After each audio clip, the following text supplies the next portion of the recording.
ಮದ್ದೂರು ತಾಲೂಕು ಭಾರತೀನಗರದ ಸಿರಿ convention ಹಾಲ್ನಲ್ಲಿ ಭಾರತ ವಿಕಾಸ ಪರಿಷತ್ ವತಿಯಿಂದ ನಡೆದ ಚಿಕ್ಕಾರಸಿಂಕೆರೆ ಹೋಬಳಿ ವ್ಯಾಪ್ತಿಯ ಎಸ್ಎಸ್ಎಲ್ಸಿಯಲ್ಲಿ ಅತಿ ಹೆಚ್ಚು ಅಂಕ ಗಳಿಸಿದ ವಿದ್ಯಾರ್ಥಿಗಳಿಗೆ ಪ್ರತಿಭಾ ಪುರಸ್ಕಾರ ಕಾರ್ಯಕ್ರಮ ಜರುಗಿತು.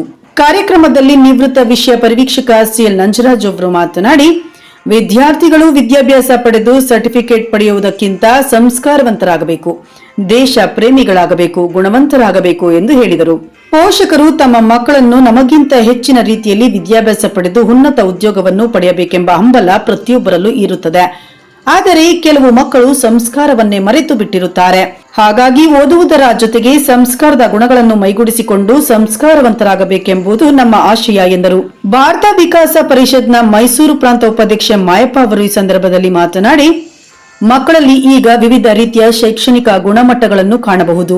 ಭಾರತ ವಿಕಾಸ ಪರಿಷತ್ ಉತ್ತಮ ಶೈಕ್ಷಣಿಕ ಅರ್ಹತೆ ಉಳ್ಳ ವಿದ್ಯಾರ್ಥಿಗಳನ್ನು ಗುರುತಿಸಿ ಅವರನ್ನು ಪ್ರೋತ್ಸಾಹಿಸುವ ಕೆಲಸವನ್ನು ಹಲವಾರು ವರ್ಷಗಳಿಂದ ಮಾಡುತ್ತಾ ಬರುತ್ತಿದೆ. ಭಾರತ ವಿಕಾಸ ಪರಿಷತ್ನ ಆಶಯಗಳನ್ನು ವಿದ್ಯಾರ್ಥಿಗಳು ಅರ್ಥ ಮಾಡಿಕೊಳ್ಳುವಂತಾಗಬೇಕು. ಜೊತೆಗೆ ಸ್ವಾಮಿ ವಿವೇಕಾನಂದರವರ ಆದರ್ಶಗಳನ್ನು ಮೈಗೂಡಿಸಿಕೊಳ್ಳಬೇಕೆಂದು ಹೇಳಿದರು.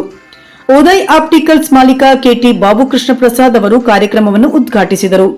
ಭಾರತೀನಗರದ ಬೌದ್ಧಯಾನ ಶಾಖಾಧ್ಯಕ್ಷ ಶಿವಮಾದೇಗೌಡ ಕಾರ್ಯಕ್ರಮದ ಅಧ್ಯಕ್ಷತೆ ವಹಿಸಿದರು.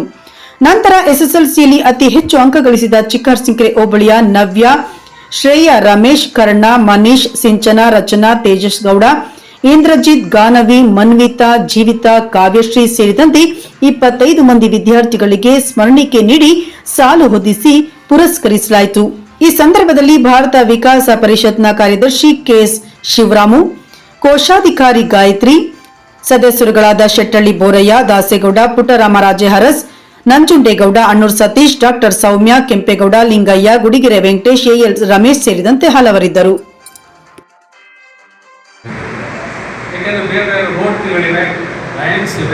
ಇಂಟರ್ನ್ಯಾಷನಲ್ ಬೇರೆ ಬೇರೆ ಸಂಸ್ಥೆಗಳಿವೆ, ಅವೆಲ್ಲ ಅಂತಾರಾಷ್ಟ್ರೀಯ ಮಟ್ಟದ ಪ್ರದೇಶದಲ್ಲೂ ಇರ್ತಕ್ಕಂಥ ದೊಡ್ಡ ದೊಡ್ಡ ಸಂಘಟನೆಗಳು. ಆದರೆ ಇದು ದೇಶೀಯವಾಗಿ ಸೂರಜ್ ಪ್ರಕಾಶ್ ಅಂತ ಡಾಕ್ಟರ್ ಸೂರಜ್ ಪ್ರಕಾಶ್ ಅನ್ನೋರು, ಅವರು ಕೋಲ್ಕತ್ತಾದವರು, ಪಶ್ಚಿಮ ಬಂಗಾಳದವರು. ಅವರು ಆ ಒಂದು ಸಂದರ್ಭದಲ್ಲಿ ದೇಶಕ್ಕೆ ಒಂದು ಬಿಕ್ಕಟ್ಟು, ಚೀನಾ ದೇಶದ ಮೇಲೆ ಯುದ್ಧ ನಡೆದು ಗಾಯಾಳುಗಳು, ಸಾವು ನೋವುಗಳು, ಬಹಳ ದುರಂತಗಳು ಘಟಿಸಿದ್ದಂಥ ಸಂದರ್ಭದಲ್ಲಿ ಅವರಿಗೆ ನೆರವು ನೀಡುವುದಕ್ಕೆ ಮುಂದಾದ ಸಂದರ್ಭದಲ್ಲಿ ಅವರಿಗೆ ಪ್ರೇರಿತರಾಗಿ ನಾವು ಏನಾದರೂ ನಮ್ಮ ಕೈಲಾದಷ್ಟು ಮಟ್ಟಿಗೆ ಒಂದು ಅಳಿವು ಸೇವೆಯನ್ನು ನಮ್ಮ ಸಮುದಾಯಕ್ಕೆ, ನಮ್ಮ ಸಮಾಜಕ್ಕೆ ಕೊಡುವುದಕ್ಕೆ ಸಾಧ್ಯನಾ ಅಂತ ಅವರ ಮನಸ್ಸಿನಲ್ಲಿ ಕರಡು ಹೆಚ್ಚಿತು ಆ ಭಾವ. ಆವಾಗ ಅವರು ಮಾಡ್ಬೋದಲ್ಲ ಅಂತೇಳಿ ಹೊರಟರು, ಸಂಘಟಿಸಿದ್ರು. ನೂರಾರು ಈ ಥರದ ಸಂಘಟನೆಗಳಿವೆ. ನಮ್ಮ ಕರ್ನಾಟಕದಲ್ಲೂ ಕೂಡ ದಕ್ಷಿಣ ಪ್ರಾಂತ ಅಂತೇಳಿ, ಮೈಸೂರು ಪ್ರಾಂತ ಅಂತೇಳಿ ಈ ಥರ ಪ್ರಾಂತ ಮಟ್ಟದಲ್ಲಿ ಬೇರೆ ಬೇರೆ ಊರುಗಳಲ್ಲಿ, ತಾಲೂಕು ಮಟ್ಟದಲ್ಲಿ ಸಂಘಟನೆಗಳಿವೆ.